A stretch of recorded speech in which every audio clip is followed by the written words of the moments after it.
recording. Okay. Good evening, y'all. It is Memorial Day 2025, and for quite a while now, I've always had a problem with saying Happy Memorial Day because of what Memorial Day is intended to honor. That, of course, is people who have died in service to our country, predominantly in combat, but in other means as well. So today's a day of reflection, remembrance, I guess.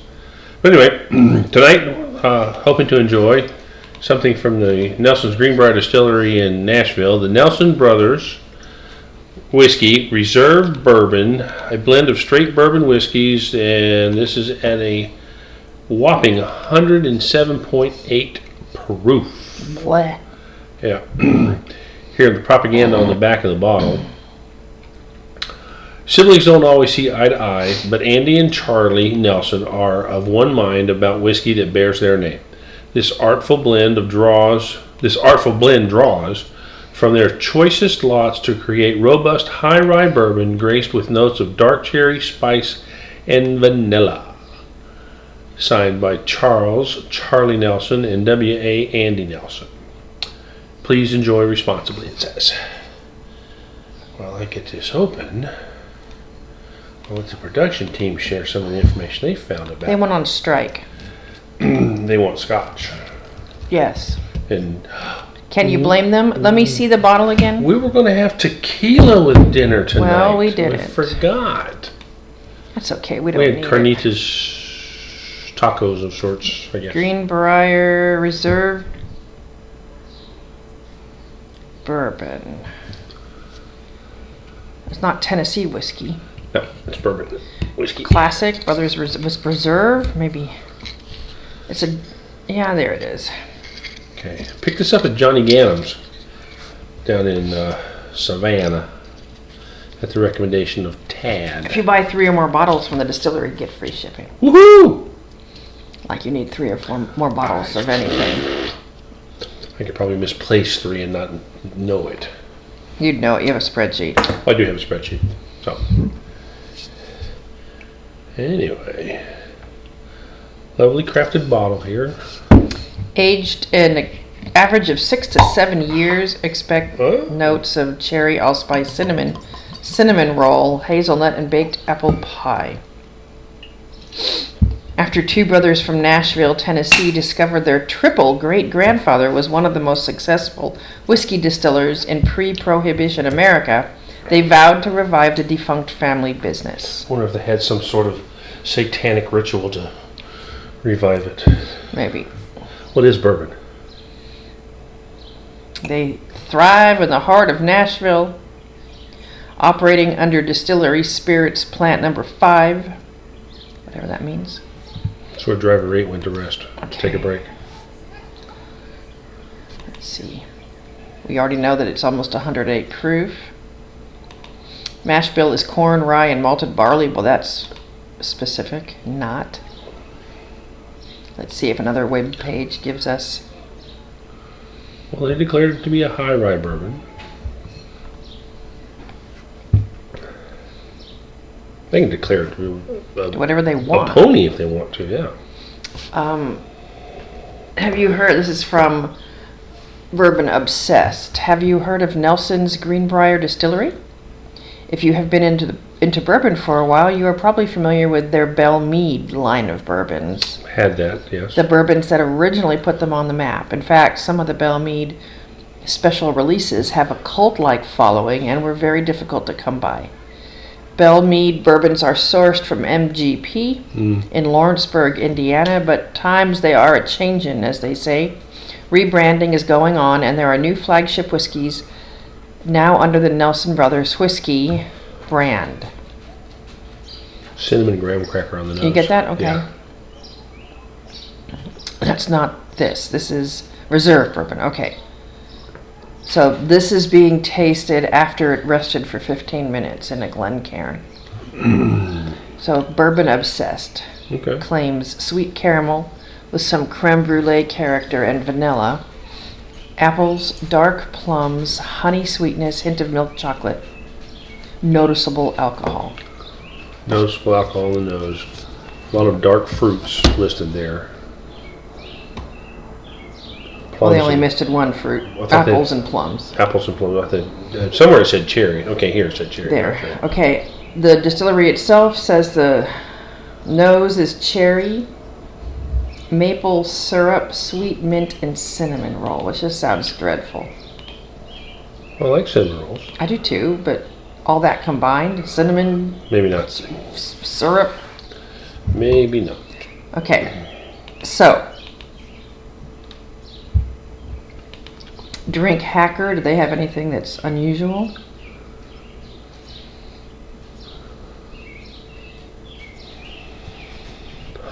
Blend of exceptionally high rye straight bourbon whiskeys. Straw. Got okay. Straw on the nose too. The higher, according to Drink Hacker, the higher proof gives this a more aggressive, woodier nose with a strong baking spice character.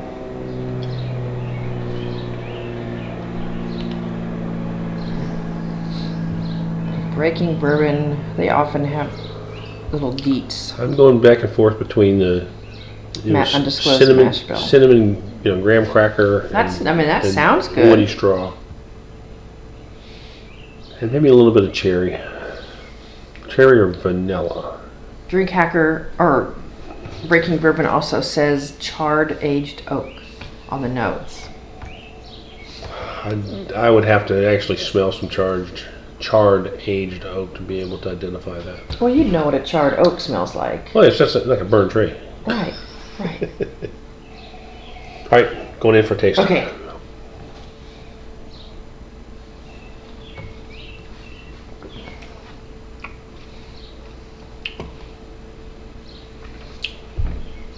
Some tingle, cinnamon roll, with molasses maybe. Something thick and sweet, syrupy. Now Nelson Brothers says allspice and caramel. Allspice is kind of that. It's used in in Chinese cooking a lot. Chinese, but isn't it also used in a lot of baking? Not the kind of baking I do. Oh, okay. Well, the baking you do is yeast, flour, salt, water, and maybe the occasional glob of olive oil and garlic. Okay. No, I'm just now getting to the warmth at the back of the throat.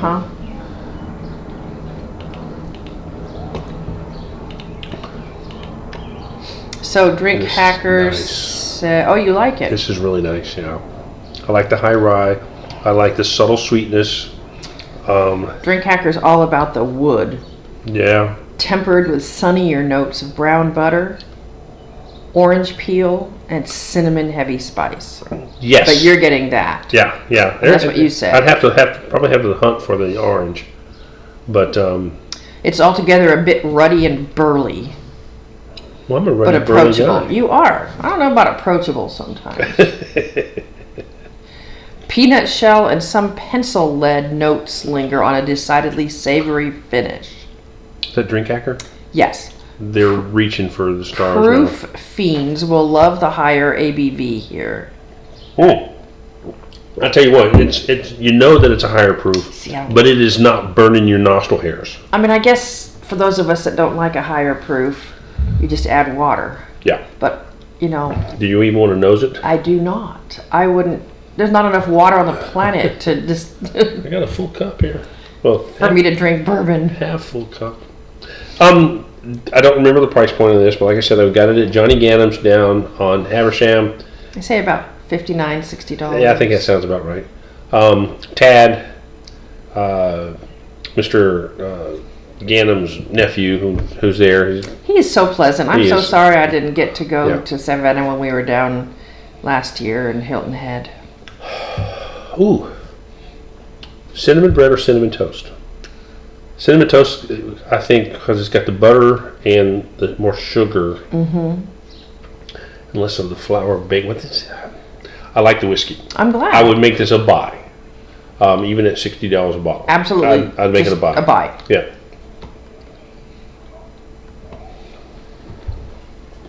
Nice legs. Piles up. Maybe that's because I ran my finger inside the glass. So overall, Breaking Bourbon says it's an easy sipping bourbon that delivers a straightforward pour, but it's ultimately held back by its price and inability to stand out in the marketplace. Well, I mean, that's also subjective. Something that they like, you might not, and vice versa. Good point. If they're punching up to $50-$60. It says it doesn't contain a single exciting bone in its body. But I didn't get that impression from you. You like it. I like it. You're getting all sorts of different flavors and aromas from it that you don't often pull out in other bourbons. Yeah, and one thing about, for me at least, bourbons in particular, there are some whiskeys that are kind of out there on the edge, doing some innovative stuff, maybe changing the char, maybe changing the, much higher rye, or having instead of just 2 grains, 3 grains, or 4 grains, they're really getting creative with it. But there is something to be said for a craft whiskey that doesn't necessarily come from, Bardstown, Kentucky, well made. And obviously, I can't speak to their rationale for why they price it so high. It maybe if they had a means by which they could get broader distribution, then they'd have the ability to pull the price down and increase production. Well, maybe, I don't know. Maybe it's purely production. Maybe they just don't make much. Oh, for capacity, yes. I was kind of going there. I believe you said that it was a blend of 6 and 7 year old aged. I mean, I don't know if it said a blend or. Well, it says a blend on here. Oh, so, okay. That's a long time to hold on to whiskey. Yeah. And depending upon where it is in the rick house and how well the coopers put the barrels together, that sort of thing, is going to determine how much Angel's share. The bottle is says lost. A blend, but this says aged an average of 6 to 7 years. So an average. So of the ones they choose to put in a particular blend, 6, 7 years. Again, that's a long time to hold on to it because they only have to have it for 2 years. Well, maybe they're trying to go the route of a little more higher end, or not necessarily higher end, but a more mature, higher quality. And it is a quality whiskey to me. So, anyway, again, this is Memorial Day. Of the 3 holidays we have here in the United States that honor our military, in particular, Memorial Day, for those who made the ultimate sacrifice, gave their lives in service to our country. Armed Forces Day, for those who are currently in uniform and still, in many cases, putting themselves in harm's way. And then Veterans Day, that we enjoy in November as an opportunity to kind of reflect on the privilege and the honor of having served our country and contributing to our way of life in an ugly world right now. So. Have more bourbon, you won't find it to be so ugly. The bourbon's beautiful. Good. So, anyway,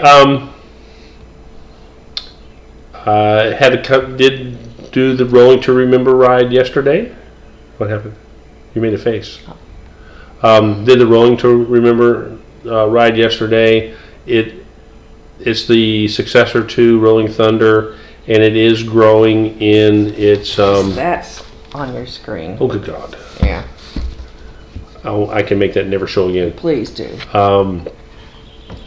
Anyway, we had a good turnout. I think from Quantico we had about 150 bikes and trikes and almost 200 people. When we got to the Pentagon parking lot, I estimate that we had at least 2,000 total. Okay. Is that more than the previous years? The first year Rolling and Remember, we had less than 500. Wow. And that's been a few years, but it is growing in attention and awareness. So I wonder where all the Rolling Thunder people went. Oh, I don't know, home to suck eggs or something. I mean, hundreds of thousands. I think part of the problem was that AmVets didn't do an outstanding job of stepping up and marketing it. And it may have been intentional, because if they had come right in and said, hey, we're here picking up right where Rolling Thunder left off, they may have been overwhelmed because they were still True. learning the logistics of it all, and they've still got some lessons to learn. So anyway, thanks for tuning in. Again, no merchandise. We're enjoying some whiskey. Not buying any more, but trying to drink some more. Not buying any today. Not buying 3 bottles just to get free shipping. No. So anyway, thanks for tuning in, y'all. We'll have another show here before who knows when. Whenever it trips his trigger. Exactly. And sometimes I have an itchy trigger finger. Sometimes I keep the safety on because it's the safety. It's prudent. It's prudent, yes. Aloha. Ciao.